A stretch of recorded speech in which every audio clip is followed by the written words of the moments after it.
उत्तराखंड के उत्तरकाशी जिले के धराली के ऊंचाई वाले गांव में मंगलवार को बादल फटने से अचानक बाढ़ आ गई। इस आपदा के कारण पानी और मलबे का एक ऐसा सैलाब उमड़ पड़ा जिससे पूरा इलाका जलमग्न हो गया।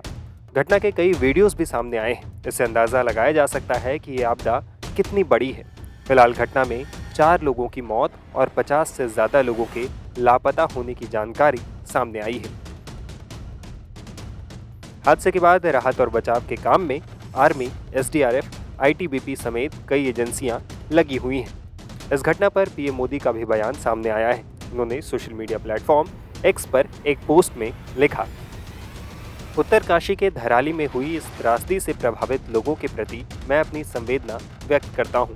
इसके साथ ही सभी पीड़ितों की कुशलता की कामना करता हूं। मुख्यमंत्री पुष्कर धामी जी से बात कर मैंने हालात की जानकारी ली है। राज्य सरकार की निगरानी में राहत और बचाव की टीमें हर संभव प्रयास में जुटी हैं। लोगों तक मदद पहुंचाने में कोई कोर कसर नहीं छोड़ी जा रही है। वहीं गृह मंत्री अमित शाह ने भी फ्लैश फ्लड के बाद उत्तराखंड के सीएम पुष्कर सिंह धामी से बात की है। उन्होंने घटना को लेकर एक्स पर लिखा, उत्तराखंड के धराली में फ्लैश फ्लड की घटना को लेकर उत्तराखंड के मुख्यमंत्री से बात कर घटना की जानकारी ली। आईटीबीपी की निकटतम 3 टीमों को वहां भेज दिया गया है। साथ ही एनडीआरएफ की 4 टीमें भी घटनास्थल के लिए रवाना कर दी गई, जो शीघ्र पहुंचकर बचाव कार्य में लगेंगी। घटना को लेकर उत्तराखंड के मुख्यमंत्री पुष्कर सिंह धामी ने भी जानकारी दी है। बादल फटने की अभी सूचना आई है और बहुत तेज गति से मलबा आया है पानी के साथ। हमारा प्रयास है कि इस समय में सभी को जल्दी से जल्दी राहत के काम किए जाएं, बचाव के कार्य किए जाएं। जिला प्रशासन के लोग वहां पहुंच रहे हैं, साथ में हमारी सेना के लोग, एनडीआरएफ, एसडीआरएफ, आपदा प्रबंधन विभाग लगातार कोशिश कर रहा है कि हमारी सर्वोच्च प्राथमिकता है कि सभी को इस समय राहत की जाए, सभी को बचाया जाए। वहीं फ्लैश फ्लड के बाद प्रभावित इलाकों के हालात के बारे में संबंधित अधिकारियों ने क्या क्या बताया है, जान लीजिए। अभी एग्जैक्ट डेटा तो नहीं मिला है, लेकिन ये इन्फॉर्मेशन जरूर है कि धराली में खीर गंगा है गदेरा, जिसमें ऊपर जैसा वीडियो में भी हम देख पा रहे हैं कि क्लाउड बस्ट होने से काफ़ी पानी एक साथ आया है, एकदम से आया है। और चूंकि वहाँ पे गेस्ट हाउस है और छोटे रेस्टोरेंट भी है और होटल्स भी हैं, तो उसी के मद्देनज़र हमने अपना आर्मी का टीम हरसेल की है, उनको मैंने रिक्वेस्ट करके तुरंत भिजवा दिया था।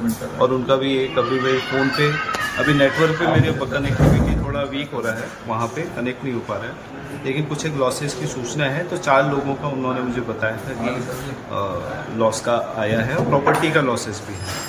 हम लोग मौके पे निकल रहे हैं और मौके पे ज़्यादा अच्छा उसका ही। सर किसी प्रकार की सर मान हानि का कोई कुछ जी जनहानि का 4 का उन्होंने बताया। कोई होटल्स, कोई मकान? वो तो अभी तुरंत ही घटना घटी है, तो उसमें थोड़ा सा टाइम लगता है सेटल करने में। कि जैसे हमारी टीम, तहसील का टीम चली गई है, पीडब्ल्यूडी का टीम चली गई है, एसडीआरएफ, एनडीआरएफ को मैं भेज चुका हूँ। तो एक इवेल्युएशन में टाइम लगता है थोड़ा सा, 1 घंटे के बीच में, बाद के आसपास हमें एग्जैक्ट इन्फॉर्मेशन मिल जाएगी। हमारी जो सबसे नज़दीक की एसडीआरएफ की टीम थी वो मौके पर पहुंच गई है। इसके अलावा बाकी की 2 यूनिट्स हैं वो वहाँ पहुंचने वाली है। एसओसी के सुपरविजन में एक कोऑर्डिनेटेड तरीके से रेस्क्यू का वर्क किया जा रहा है। जो आसपास की एनडीआरएफ है, आर्मी है, उनकी टीम्स जो है वो भी रवाना हो रही हैं और मौके पर पहुंच रही हैं। इसके अलावा जो हमारी एसडीआरएफ की बटालियन हेडक्वार्टर में जो एक्सरसाइज इक्विपमेंट्स को जो इस डिजास्टर में काम आ सकते हैं, उनको भी हम लोग एक जियो के सुपरविजन में रवाना कर रहे हैं। और इसमें जहाँ पर भी लग रहा है कि जो भी एजेंसी जो है इसमें हेल्प कर सकती हैं, एसओसी जो है वो क्लोजली कोऑर्डिनेट कर रहा है। और सारी की सारी एजेंसी जिसमें मैंने आपको बताया, चाहे आर्मी है, चाहे आईटीबीपी है, एनडीआरएफ है, सभी की सभी टीम्स मौके पर पहुंच रही हैं और एक कोऑर्डिनेटेड तरीके से एक रेस्क्यू वर्क किया जा रहा है। हरसिल से 3 किलोमीटर दूर है वो, वहाँ पे इस तरह से लग रहा है कि क्लाउड बस्ट है। क्लाउड बस्ट में और जो हमारे पास जो सूचना आई है उसमें नुकसान की संभावना व्यक्त की गई है, और जिसमें कि कई सारे मकान क्षतिग्रस्त हुए हैं और साथ में जान माल की भी क्षति की संभावना व्यक्त की गई है। जिलाधिकारी और एसपी मौके के लिए रवाना हो गए हैं। उसी तरह से हमारी आपदा की जो बचाव की जो टीम होती है एसडीआरएफ की और साथ में एनडीआरएफ की, दोनों टीम वहां पे ऑलरेडी वहां पे भेजी गई है और उस जैसे ही हमें डिटेल में पता चलता है उस हिसाब से हम कार्रवाई करेंगे। अभी हम आकलन मैंने बताया जैसा कि जिलाधिकारी और एसपी की जब वहां पे मौके पे पहुंच के जब रिपोर्ट देंगे उसके हिसाब से हम लोग कार्रवाई करेंगे। हमारे डिजास्टर कंट्रोल रूम को लगभग 1:30 बजे के आसपास ये सूचना प्राप्त हुई थी कि जनपद उत्तरकाशी में हर्षिल के पास लगभग 3 किलोमीटर के आगे एक 7 ताल है और 7 ताल से निकलती है क्षीर गंगा। उसमें काफी तेज पानी का बहाव और मलबे के साथ आया है और इसने धराली मार्केट जो हमारी है उसको बुरी तरह से प्रभावित किया है। अभी इसमें कोई संदेह नहीं कि प्रॉपर्टीज डैमेज हुई हैं, लेकिन अभी कितने लोग इसमें हताहत हुए हैं इसके बारे में अभी कोई आंकड़ा नहीं दिया जा सकता क्योंकि अभी हम लोगों को प्राप्त नहीं हुआ है। हमारा जो वहाँ आर्मी का बेस कैंप है हर्षिल का, वहां से तुरंत आर्मी मूव की थी, वो मौके पर पहुंच भी गई है। इसके अतिरिक्त जिला प्रशासन में डिस्ट्रिक्ट मजिस्ट्रेट एसएसपी भी मौके के लिए रवाना हो चुके हैं। हमारी मेडिकल टीम, फूड डिपार्टमेंट की टीम ये भी वहां पर रवाना हो गई है। एसडीआरएफ एनडीआरएफ भी चली गई है। मुझे लगता है कि 1 घंटे के अंदर काफी चीजें स्पष्ट हो जाएंगी और राहत बचाव का कार्य वैसे स्थानीय लोगों की मदद से आर्मी ने प्रारंभ कर दिया है, तो अभी आपको थोड़ी प्रतीक्षा करनी पड़ेगी, उसके बाद ही हम बताने की स्थिति में होंगे।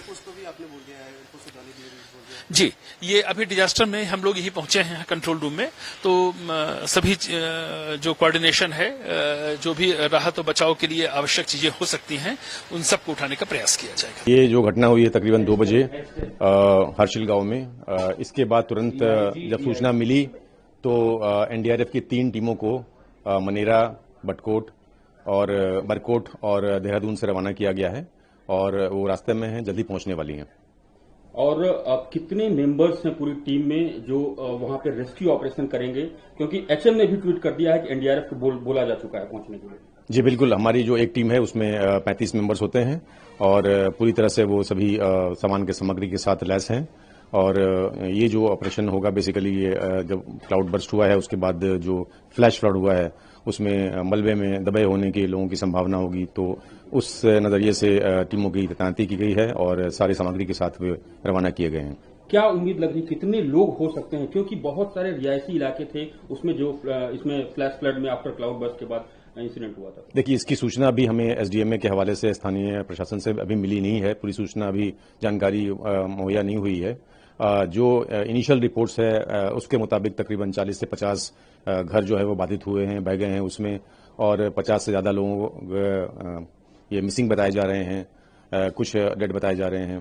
तो अभी पूरा जो ये अभी आकलन किया जा रहा है और अभी इंफॉर्मेशन अवेटेड है। वायनाड में भी इस तरह का इंसिडेंट हुआ, क्लाउड बर्स्ट का इंसिडेंट हुआ, तो बहुत बड़ा दुर्घटना था। आपको लग रहा है कि उस तरह का मैच, क्योंकि बहुत देख के जिस तरह से वीडियोज आ रहे हैं काफी दुखदायी है? जी बिल्कुल, अगर आप देखें तो वायनाड है या चमोली का जो इंसिडेंट हुआ था 2021 में, एकदम एक तरह से एक रिप्ले लिख रहा है ये इंसिडेंट। तो ये बड़े स्तर पर ये एक राहत बचाव का कार्य अभी यहाँ पर होना है। इस तरह की जब इंसिडेंट्स होते हैं तो किस तरह का खतरा होता है, क्योंकि आप लोगों के लिए खासतौर पे वहां पर जाके प्रेजेंट सिचुएशन में लोगों को बचाना होता है और खुद की भी सुरक्षा का ध्यान रखना पड़ता है? जी बिल्कुल, क्योंकि मलबा काफी है वहां पर, तो वहां पर एक तो खोजना, लोगों को मलबे के नीचे जो दबे हुए बॉडीज होंगी उनको निकालना एक अपने आप में चैलेंज होता है, और इसके अलावा जो चूंकि बारिश हो रही है, सेकेंडरी एक फ्लैश फ्लड के भी खतरा रहता है, उससे भी जो हमारे रेस्क्यूअर्स हैं उनको सचेत रहना पड़ेगा।